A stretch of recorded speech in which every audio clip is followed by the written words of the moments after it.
வணக்கம். Hema from Madurai. Hema stitching பாயிண்டில் green colour சாரீங்க, பட்டு சாரீ. இதில் ஃபுல்லாமே க்ரீன் தாங்க. பார்டர் மட்டும்தான் கோல்டன் கலர் இருந்தது. ப்ளவுஸும் க்ரீன் கலர் தான் இருந்தது. இந்த லேஸ் மட்டும் வச்சு ஒர்க் பண்ணுவோம் அப்படின்ட்டு நினச்சேன். இது ஃபுல்லாக பட்டையாக இருந்தது அந்த லேஸு.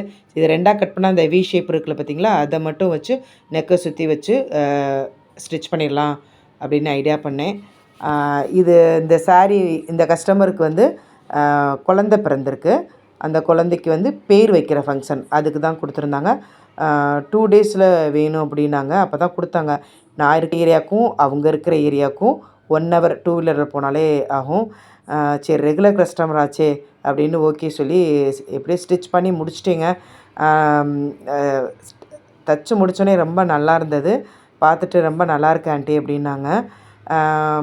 இது வந்து சாரீ வந்து ஒரு சாரீ தாங்க. ப்ளவுஸு 2 கொடுத்துருந்தாங்க. இப்போ நான் ஸ்டிச் பண்ணிகிட்ருக்கிறது வந்து சாரியில் அட்டாச் பண்ணியிருக்க ப்ளவுஸு. இன்னொரு ப்ளவுஸ் வந்து ஃபுல் வாயில் எடுத்து கொடுத்துருந்தாங்க.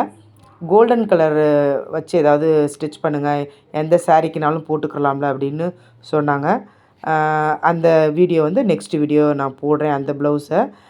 இது வந்து பீட்ஸ் வச்சு ஸ்டிச் பண்ணி முடிச்சிட்டேங்க. ஸ்லீவில் வந்து பார்ட்ரு வந்து சின்ன பார்டராக இருந்தது. சாரியில் 2 சைடும் பார்டர் இருந்ததில் அதை ஒன்றா ஸ்டிச் பண்ணி ஸ்லீவில் வச்சுட்டேங்க. பார்ட்ரு வந்து கொஞ்சம் பட்டையாக இருந்தால் நல்லாயிருக்கும் அப்படின்றதுக்காக ஃபங்க்ஷனுக்கு என்னையும் கூப்பிட்ருந்தாங்க, போயிருந்தேன்.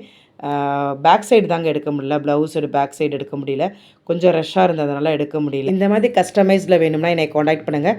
லைக் பண்ணுங்கள், கமெண்ட் பண்ணுங்கள், சப்ஸ்கிரைப் பண்ணுங்கள். தேங்க்யூ.